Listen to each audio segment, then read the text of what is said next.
Hello, everybody, and welcome to the next episode of Battle Chards. I am Josh, and I'm here with my co-host Luis. Luis, hello. Hello. How are we, Luis? I'm not too bad, mate. How are you doing? Yeah, I'm all right. Yeah. So this week we're going to be talking a lot about modern because you just come back from RC Prague, where you had a interesting time. Yes, very interesting time. Prague was beautiful. So tell us about because you went for a holiday first, and then you had on the back end of the holiday that was the actual RC itself. Yes, exactly. I was there for about a week. Went with a girlfriend to enjoy the beautiful city of Prague. Great time, very cheap. Food, beers, really, really cheap, which was amazing. And it's just honestly really easy to walk and get everywhere over there. The transport is so much better than the UK. Like, just insanely better. You could take the tram, the metro, the bus, or everything really cheaply. You could buy one ticket to use all of them instead of having to get individual tickets for everything. It was just really nice. So Prague, recommend it. If you haven't gone, definitely go. Super, super, super nice. So, what, like, just out of reference, like, well, how much is a beer? Like, £2. all right. A pint is like £2 or less. In some, it's insane. You know, I think some cost like 58 crowns, which is, I think 30 crowns is a £1. So it was really cheap. So RC Prague, we did a lot of testing, a lot of talking around the team, and the sort of team deck. The majority team deck was blue, black, Oculus. We did have one teammate who registered Boros Agro, Boros Energy, who did better than the rest of the team did. But let's talk quickly about the process in which the team approached the meta, the expected meta at the time. Obviously, we know what the meta was now, post this pod being recorded. But what were we talking about, Luis? What was the problems that we wanted to answer with Frog? Why were we picking Frog? Generally speaking, we actually got it right. We went into it saying that the most played deck was going to be Boros, followed by Demir. And the other two most represented decks were going to be Eldrazi, whatever, and Temur Breach. Those were the four most expected decks, and that's exactly what we got in Prague.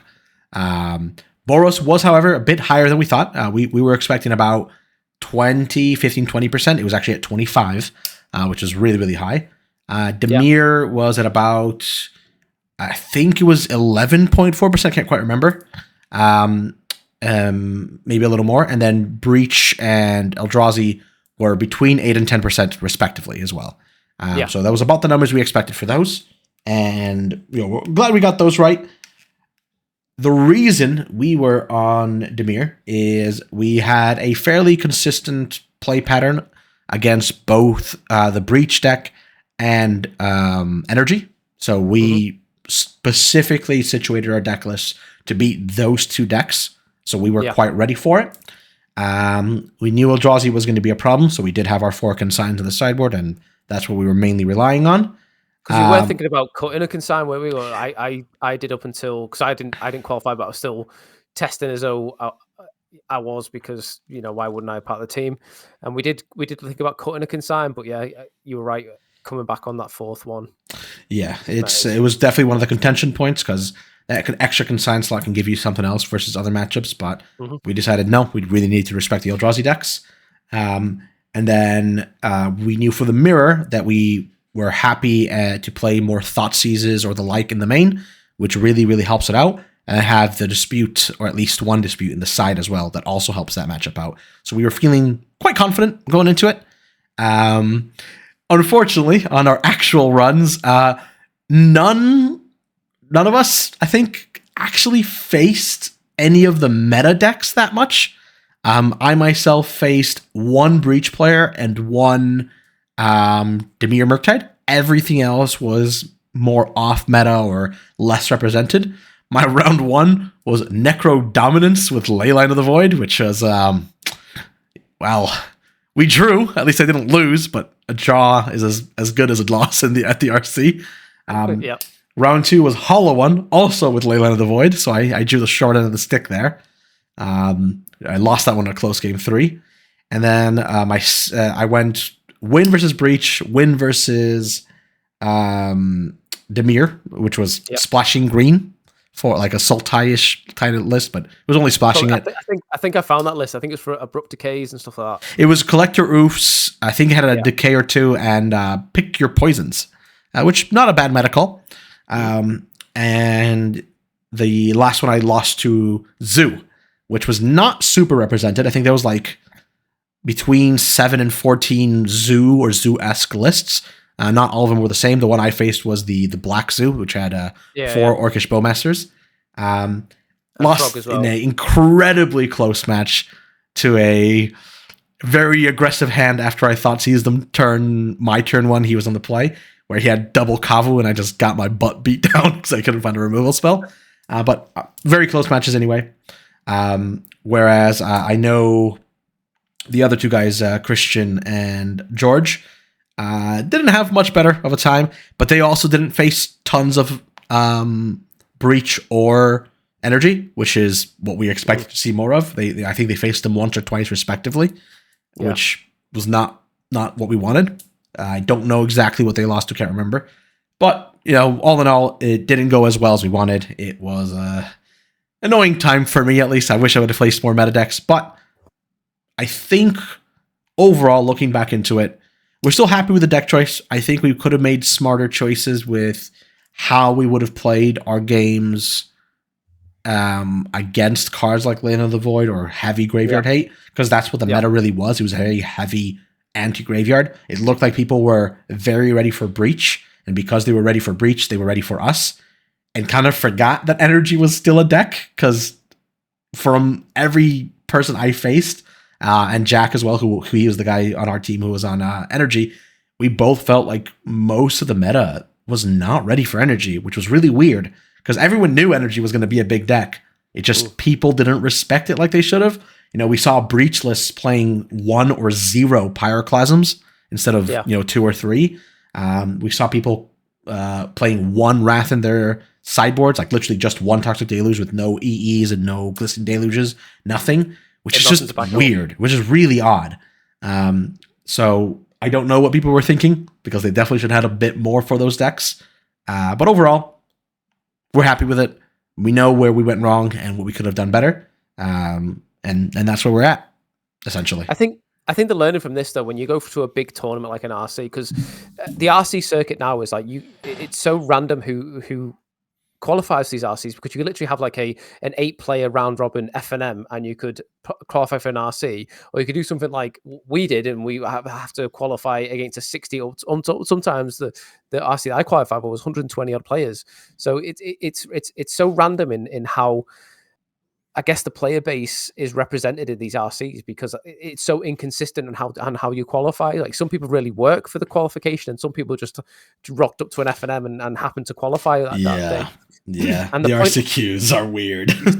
So weird. And the point I'm trying to make of that is there's the 1 to 3 bracket in an RC is Wild West. Wild West. Like, the meta decks will have to so with the Oculus testing that we did, we tested against those, we teched against the 4 correct decks, which turned out to be the highest represented decks in the RC, which were saying again, Breach, Energy, the Mirror, 5 decks, Eldrazi, and I think was the other one Blink, Black White Blink. That's right, yeah, Black White Blink. So we looked at those decks, we built a deck around them, but then Leyline of the Void, we didn't think about that. Or we did think about that, but we didn't pay enough respect. Then we think about things like Necrodominance. We think things like, the really, like the Zoo decks, for example, who could just out aggro you to the point where you need very specific removal spells to answer their threats. And that is just a testimony to Modern as a format, because the Modern format is so wide and so varied, and people bring their pet decks, or the decks that they're comfortable with. In those early brackets, you have to push through that. Now, if you tech against, because there's only so many questions, there's so many answers to the questions that are presented in Modern. If you don't get if those answers don't line up, as they would do in the early games against these really weird off meta decks, you're really stumbling before you even get to the point where your deck is good against what you've teched with, if that makes sense. So you have to push through Modern being Modern to get to the sort of best decks which you're teched for, which brings us on to how we've learned from the RC, from our performance as a team there, and from the meta post RC is like a post-mortem looking at the RC, and how Modern is really a format where you need to be at the current state providing questions, not providing answers. Yeah, that's exactly right. Modern has too many archetypes, too many things going on that you can't possibly plan for them all. Mm-hmm. Sometimes you'll find metagames where you can face just those because it's much tighter. But when it's such a varied, open, unknown kind of thing going on, it's too difficult to be trying to answer everything. It just is. You cannot prepare for everything. And that's exactly the moment, like you're saying, where you want to be asking questions instead of having answers. Doing something busted, something broken, something unfair, and having a game plan A that's what you want to be doing is way better into an open field. And that's exactly what Breach is doing. That's exactly what Energy's doing. They're doing their plan A unfair. Here is my complete and total combo, or my complete and undeterred aggression. Mm-hmm. And my answers and everything else I do is just extra. Yeah. Whereas Dimir Murktide is trying to do, I'm going to answer, I'm going to control the game, and then I'm going to do my busted thing with Oculus or a big Murktide or something like that. And they're very different game plans. Because what the Oculus deck's doing is it can present like a game-winning threat as early as turn 2. It can present a really overwhelming born state as early as turn 3 and 4. But those aren't as consistent as Energy getting. It's random. Yeah. It can be just random. It's not as consistent as Breach going off on turn 2, which Callum Laird said he did a couple of times in the RC. It's not as consistent as turn 1 Guided Souls, turn 2 Ocelot Prides, for example, that Energy can put out. There's those consistency issues that have to be backed up by a good suite of answers to the problems that you're presenting. And with the brackets 1 to 3 and 1 to 4, which I think is a very important bracket that you need to consider. If you're doing something broken and proactive, that sort of gets away. It sort of gives you that. You don't need to sideboard against those decks because your broken and proactive thing is better than those decks, because that's why your deck is the best deck in Modern. Like if Breach is against the Eldrazi, it's not the Eldrazi decks, the decks that you were against, lost against, sorry, the Necrodominance decks and stuff like that, like Leyline of the Void or not, the deck plays green, like it can just destroy enchantments, no problem. Like it just does its thing. It does its broken thing. So I think the thing the learning from the experiences that I heard you guys had and the experience I had with you up into the testing is that potentially, I know you were happy with your list, but I think from my personal point of view, I think potentially the deck choices were off. I think Jack had it correct. Jack taking Energy was a good shout because he was one game away from day 2 in. He was the best performer in the team on the day. So I think something along those lines, Energy, Breach, even if you look at like the tier 2 slots, like sort of your Goryo's Vengeance sort of stuff, they're doing that broken sort of really game-ending thing. Have your opponent have the answers to your questions, I think is probably the way you approach Modern at the moment. Yeah, absolutely. I think that it's exactly it. I've seen a few players talk about it as well. I think you mentioned the other day, I think it was like Archdota. Archdota, yeah, was speaking about it, and I think he's right. Generally speaking, Modern is a format where you're much better off asking those questions, doing your thing. It's unlike Standard, where Standard is a much more, this is the solved metagame. This is, everyone knows what's going on. Very rarely do you have an abstract deck making it anywhere, because it's a much smaller card pool, right? Much smaller card pool. Modern doesn't follow that, and which is actually what is probably off-putting to some of the newer players to Modern, because they're like, how can I learn this format where even the players that have been playing for dozens of years have no idea what's going on? Which is fair. It's hard. There's decks exist. There's decks exist that you don't even see on the the top meta shares on MTG Goldfish, etc. There was weird, Samwise combo decks, all that sort of stuff. There's decks that people have refused to come off of. Like, this is my pet deck. I'm going to always play it, and they're the sort of people that you need to be fighting through in the early stages of a big RC tournament, especially as I said in the system that it's in at the moment. Anyone could take the pet deck to a. There's a guy on Neoform, literally just rocking it out, just doing Neoforms, doing it.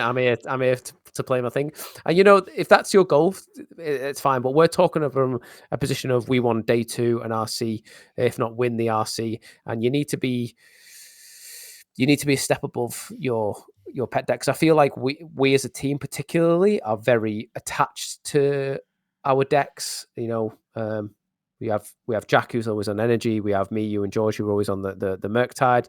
You've got Stefanos, who's always on his sort of like aggro decks, but he did take black white sewers, whatever it's called now, the blink deck, the blink deck to the LCQ, and it paid off. And he won, he took his deck that he knows, and you do need to take into account your play style, what you're good at piloting and what you're confident at piloting and what you understand, balanced with the fact that what is my goal? Is it to win?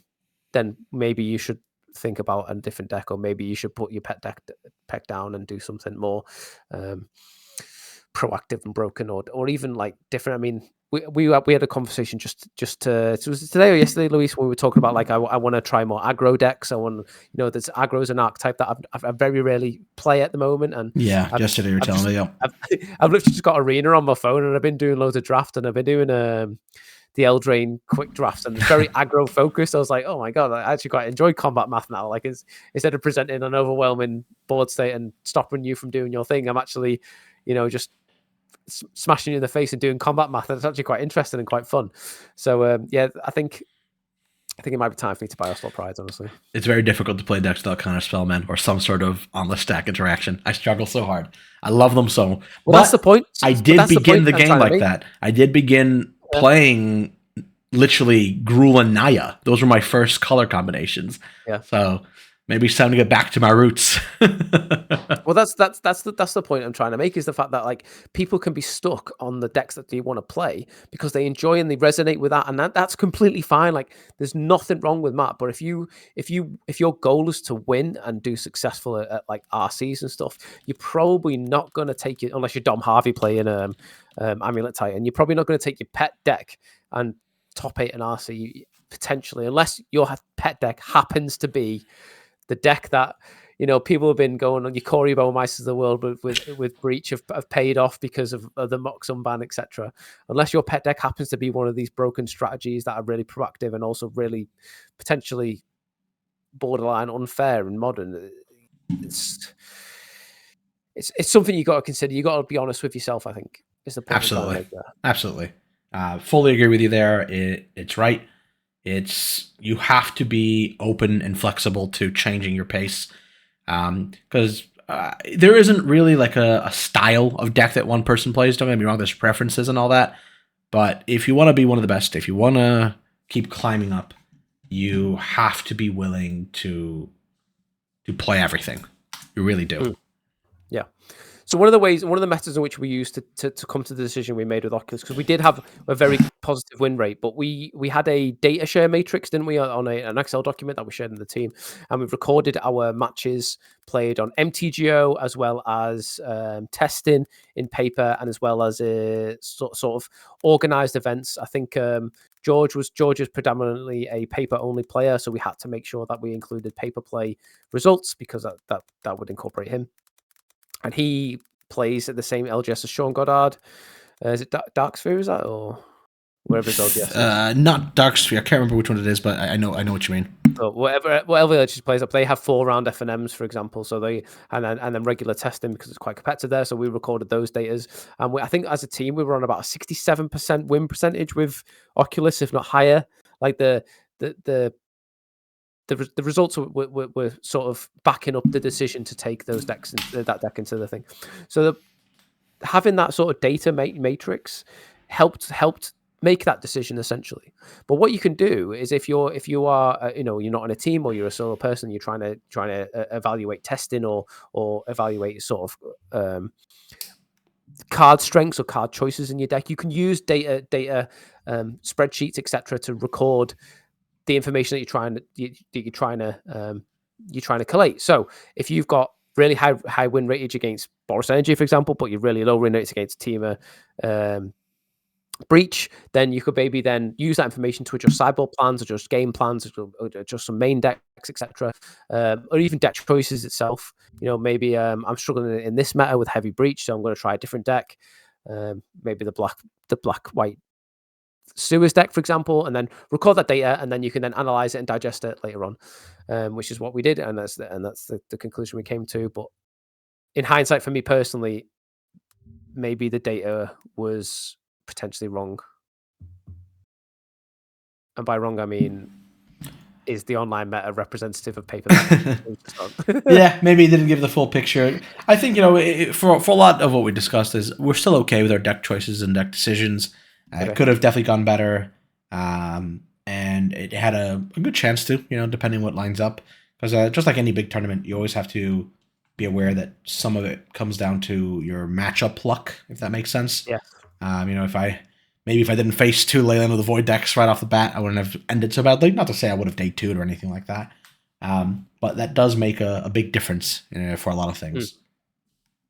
Yeah, those little Timmy decks, Leyland of the Void is one of those things that you're only really seeing the top meta decks. You see them in is like your Hollow One sort of strategies, which is a solid tier 2-ish deck. So yeah. Again, it's getting through those early rounds to get to the actual meta that you're prepared for. Is one of those skills and things you've got to be thinking about. And I think that is taken up from, or the deck choice itself can sort of mitigate the early games just through raw power of the deck, essentially. Absolutely. So should we talk about sort of the actual top 8 for each one?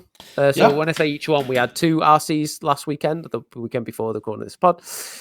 We had the regional championships in Canada, and then we had one obviously in Prague that you attended to.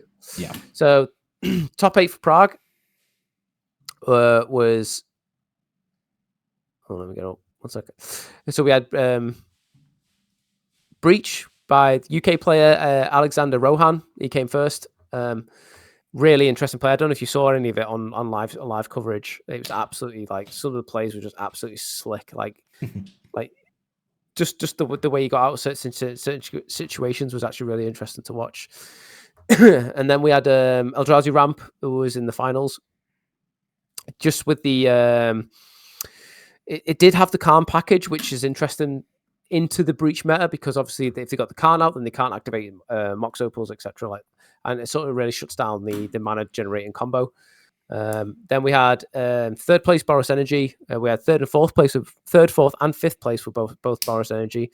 Then we had another Breach player, a UK player, Callum Laird, and then another Breach player coming in at 9th there. So Eldrazi, Boros Energy, and Breach. Yeah. 7th, and then we had a Brute Scale combo that managed to get in there. Interestingly enough, that was the top 8. It was essentially it was 3 Breach, one of them taking the win for the Prague one. 3 Boros Energy between 5th through 8th place there was 1, and then 3rd and 4th there was 2. Eldrazi Ramp 2nd, and then Brute Scale combo at 5th through 8th place as well. So that was the top 8. Very good showing for Breach and Energy, both of them with 3 each in the top 8, which is amazing. Which is not too dissimilar to the Canada one. There was, I think, 2 Energy, 2 Breach in that one, with Energy winning out. 2 Energy, 2 Breach. Then there was an Amulet Titan, a Rhinos player, a Blue Belcher, and a Black-White Blink, which they call Death and Taxes. It has nothing to do with Death and Taxes. Don't be fooled. Yeah. It is basically taxless. They call it taxless taxes, or Black-White Blink, or Black-White Sewers, or whatever you want to call it. It has nothing yeah. to do with Death and Taxes. It just uses Aether Vial and creatures that do stuff. That's what it does. Yep. Very cool deck. Very powerful deck. It actually punishes a lot of the top decks of the meta quite hard. It just falls a little prey to some of the random stuff sometimes, but it is very, very strong and very, very good. Yeah, there's lots of lines of play with this deck. It can attack lands, it can attack, big Murktides, for example. Thalia can just bounce a Murktide and reset it, for example. It can also have the really strong sort of combo, if you want to call it a combo, of turn 2 Overlord of the Baelmurk, and then turn 3 Flicker Wisp it. So you've got a turn 3 5/5 creature that does stuff on attack and ETB. It's a cyclical deck. I was actually, to me, like, I looked at that deck and I like boring, but when I actually saw it being played, like the lines of play you could do, one of the most interesting ones was the Witch Incanter. So if you Witch Incanter as a land, and then you Flicker Wisp it back, you can choose it to come back as a creature. So then you can like continually bounce in like destroying enchantments and stuff. Because Witch Incanter, it's the MDFC white land creature thing, whatever you want to call it. Witch Enchanter, it's very good. When Witch Enchanter enters the battlefield, destroy target artifact or enchantment opponent controls. Really good against the breach sort of stuff. If you Aether Vial in a Flicker Wisp, for example, you can get rid of stuff on their end steps, and then you can have it back into play as a creature.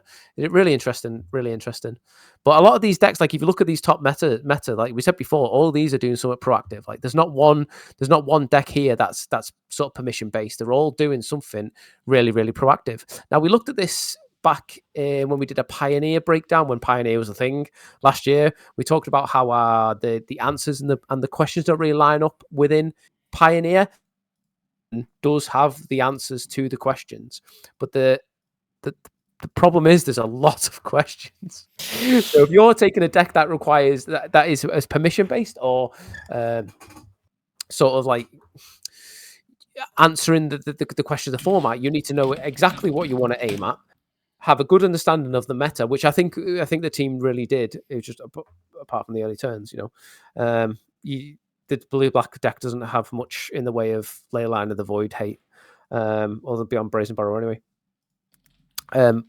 Or you're doing something like really, really disruptive to this game plan. Like if Leyline of the Void is a great example, Thoughtseize, people pivot to Thoughtseize because it's really interruptive on what these broken decks are doing. But generally enough, you've got to have it there and then. And if you don't have it there and then, that's the window in which Modern can take the win there, or the deck that's the deck that can take the win, should I say? Yeah, absolutely. Yeah. Really interesting. Very interesting. Great format. So much fun to watch. I mean, I watched pretty much that coverage the whole weekend, and I was like, I was glued. It got a bit samey when I kept seeing sort of like Eldrazi ramp and then breach, and I'm like, oh, Forest Energy. Like, but the early tournaments were like really fun, like really interesting. Absolutely, I think they were very, very cool. It was very interesting to see some of the things that showed up during this event. We had things like a Samwise combo. There was a Grixis creativity as well, which I thought was rather cool. Yeah, because they were playing. They played blue for like spell snares and for counterspell for on the stack interaction. Quite a few cool different things, and I thought that was really interesting. Just to show, once again, that Modern is a very wild open format. There's lots of room for interpretation, like I said. Like, you want to, we're saying you would do that proactive thing, but then there's room for interpretation with that thing, because you look at different lists, even like Boros Energy lists is like, I know 90% of the deck is solved, but then you've got people who are playing different, Fable of the Mirror Breakers over Seasoned Pyromancer. There's all that, that debate on which is better, but then it's down to the play style, down to the player. You see these like archetypes that are fundamentally set in stone. A lot of them can be Xerox. You're for Ocelot Pride, you're for even things like if you remember Chris Nichols, who we had on the podcast before. Yeah, he was running Day 2 actually. Yeah, Day 2. He was running, what was it, Lava Runner or something? Whatever. It was like Reckless Lava Runner. Oh, was that the one where it has landfall and then it enters the battlefield? Yeah, Pyro Surfer. So that's what it's called. It was Reckless Pyro Surfer, which is a haste 2/2 for 2 mana with landfall, whenever a land enters the battlefield under your control, Reckless Power Surfer gains Battle Cry until end of turn. So, yeah. If you make a bunch of tokens and then you put this thing in and fetch, that's a lot of damage. A lot of damage. That's basically like an Imodane's Recruiter in Modern. Kind of, yeah, exactly. Like a super Imodane's. Yeah, exactly. And it's just cool. Some really interesting stuff out there, isn't there? Yeah. So, shall we, because we're still in, Modern's like was a massive part of our lives up until the RC because we were testing it for the team, etc. Didn't go completely to plan, but the fact that a lot of the team got to the RC, a lot of team fought really hard to get those qualifications. I know we have some RCQs who were easy, but I don't think one member of the team actually had a free ride to the RCQ. Free riding in their RCQs, not from what I've heard anyway. But we're still in standard season. Standard is still part of our lives. Like I have a RCQ coming up that I really want to qualify for, so I've been doing a lot of work on that. I've sort of got my deck list sorted. We do have that problem of Aether. What not Aether? I was going to say Aether Drift. Aether Drift. Yeah. Aether Drift. Yeah, so Aether Drift coming in. So we've got to think about what decks might we see from there, what cards might we see from there, and how we approach that. I've been doing fairly well at standard, very, very high win rate. I think the deck that I picked now is Demir mid range. Since coming from enchantments, I'm 9-2 with the deck online at the moment. I think I actually got to finish off a league. To be fair, I think I'm one game into a league. I need to go check that actually.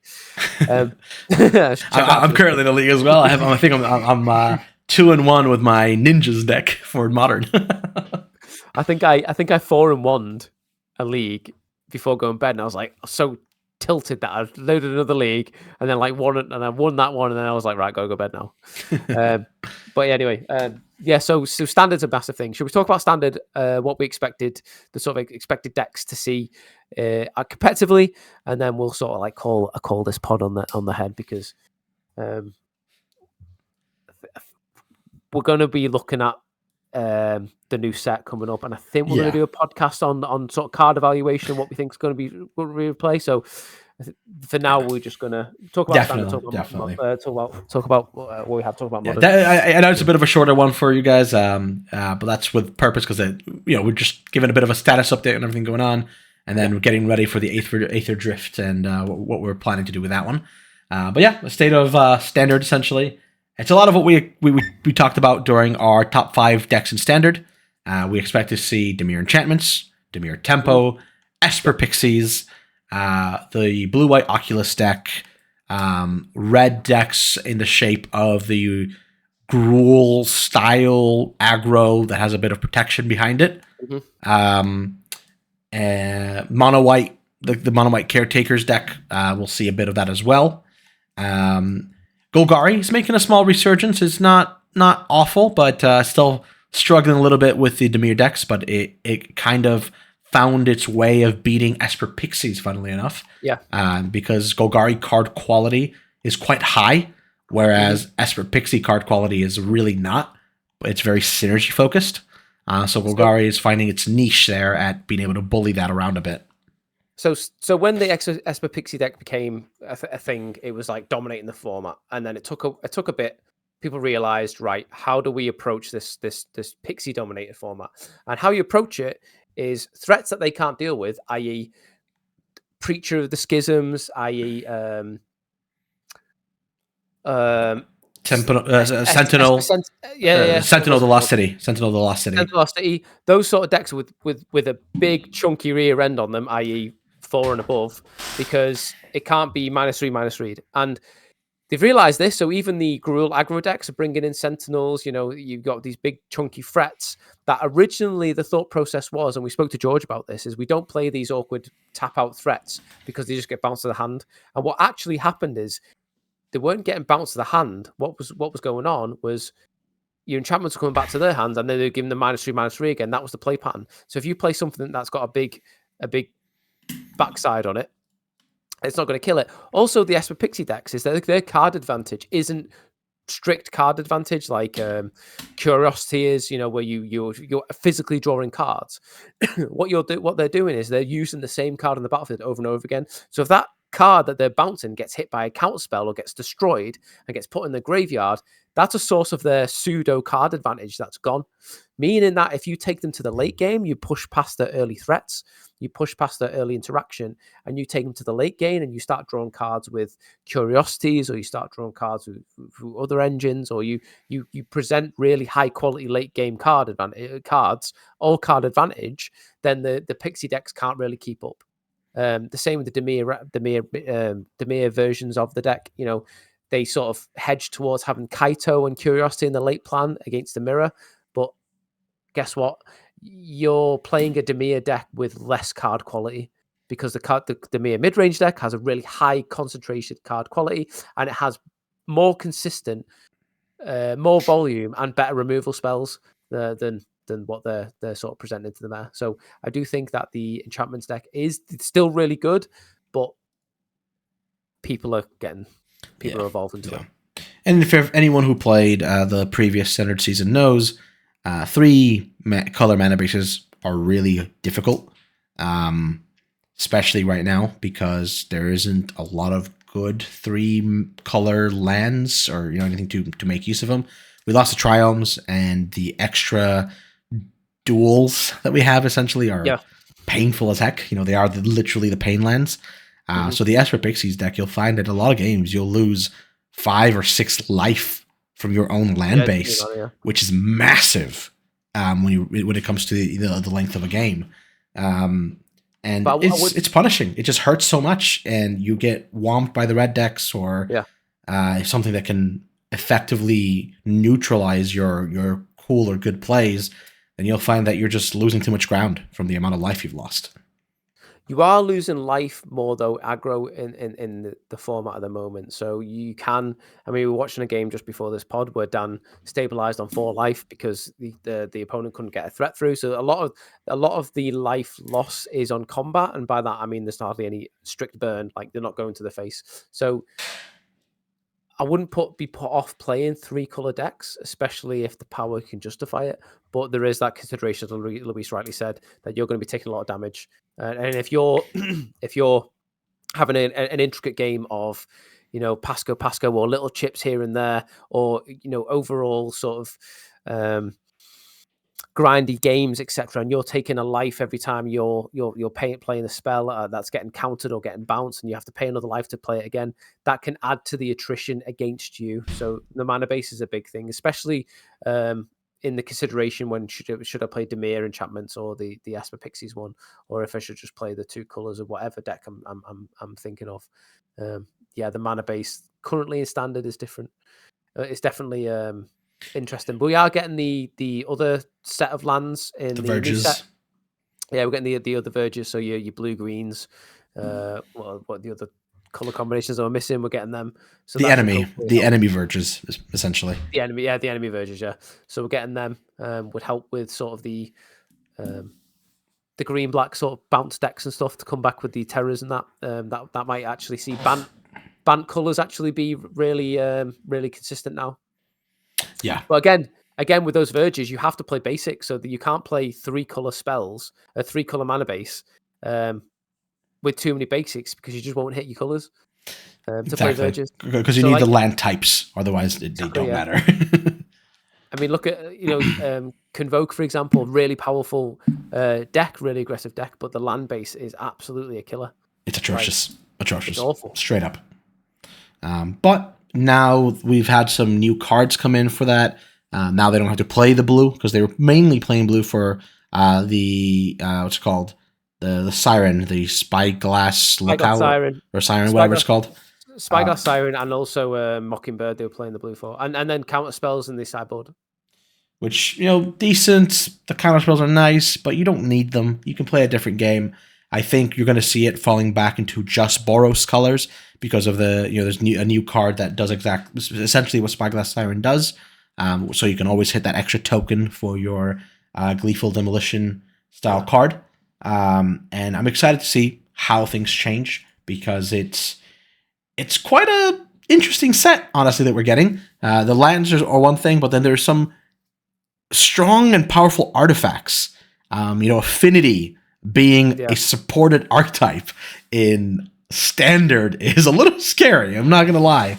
I think there's combo decks being played with at the moment in standard. You know, the omniscient sort of combo decks out of the graveyard sort of stuff. But then you look at these cards being spoiled.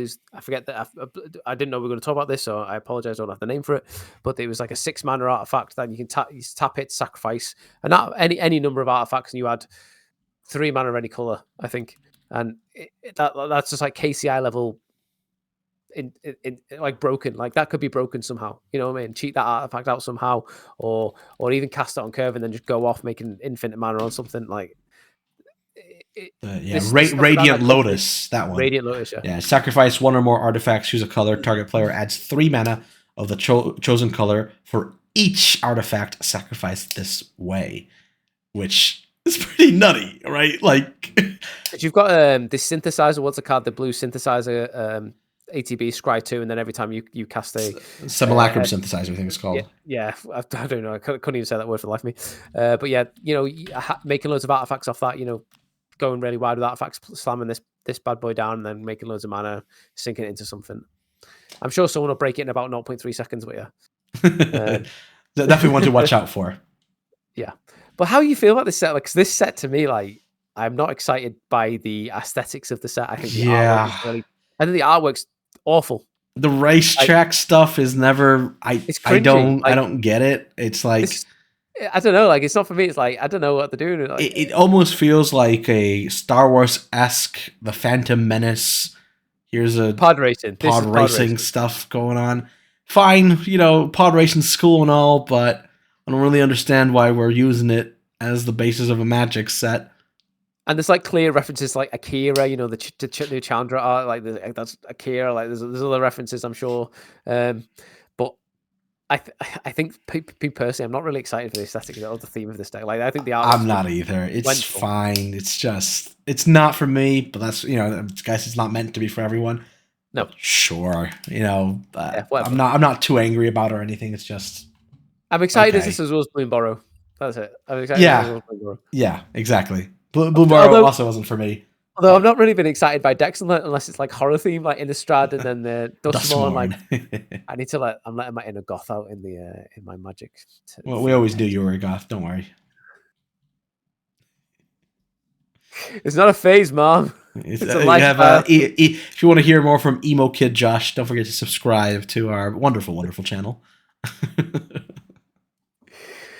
But yeah, standard is looking interesting, and I want to qualify Luis. Gotta do it, Josh. Gotta do it. You're gonna help me out. I'm gonna help you. Don't you worry. Josh is playing green white bunnies. By the way, everybody, that's 100% the deck Josh is on.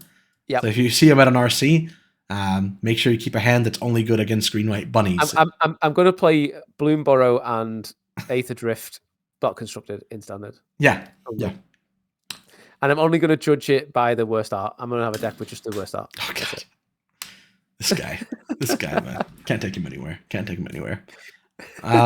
The questions that I'm going to present in standard is like, why you like this? Not what is your deck doing? It's like, why do you choose to be like this? Did you wake up one day and decide I'm going to be like this? God, I think we've we hit that part of the night where Josh is kind of just going off the deep end over there. Mate, I've just done essentially, what was it, a 36-hour week in 3 days. Yikes! That's rough. Yeah, man. That's rough. Now, though. I got a day off and back at it. Busy me, mate. Fair enough. Mate, I'm happy. Are you happy? I'm happy. I'm chilling. I'm chilling. So next pod, we'll talk about the actual Aether Drift coming up. We'll talk about cards that we're excited about. We'll talk about these weird combo things that we might think might be broken in about 0.3 seconds. For any of the combo experts out there or combo minded people. I don't know. I'm definitely not one of them. But yeah, we'll have a chat about that. I can get Christian actually. Maybe Christian will be good. He likes his standard, doesn't he? He loves the standard. I love my standard. Standard is so good. Play standard. Support standard. Yeah. Luis, is there anything you want to add before we finish this podcast? Nah, I'm happy. This is. I hope you guys enjoyed our shorter podcast than usual, but nice catch up with you guys. Nice catch. I haven't heard from us for a little while since I've been away in Prague, and yeah. Do you know what I love? Do you know what I love about recording with you, Luis? Is the fact to be like, what are we talking about today? We just record. What are we going to talk about? Modern, of course. You've just been there. Okay, and then we just turn on the mics and see where it goes. Just vibe. Ride the aether. Drift. Nah, don't forget to like, comment, subscribe, everybody. Thank you for joining us. Hopefully see you in the next one, and so with some more exciting news about Aether Drift. See what we can think of. Josh, some homework for you. When we come in, let me know which of the vehicles you would be driving if you had the choice. If you could have it in real life. Which vehicle? There's in the real life? Yeah, in real life. What vehicle would I drive? Yep, of the ones that are in the Aether Drift set. Right, okay. That's your homework. That's your homework. Right, okay. I was going to say in real life it'd be like a Range Rover. I really want like a Land Rover. That'd be cool with a Land Rover be. You're so American, mate. What's wrong with you? I'm not American. Land Rover's... Land Rover's not American. It's a big old car. Yeah. It's a very, very American-esque thing. Founder, British Leyland. Yeah, it wasn't in the Range Rover. That's in. Wasn't Land Rover? I said Land Rover. Oh, the Land Rover. Okay. Yeah. Okay. Yeah. I was like the Range Rover's from like Australia, I think. No. Right. Anyway, thanks everybody. I'll see you on the next one. Have a good one, guys. Take care. Bye. Bye. What the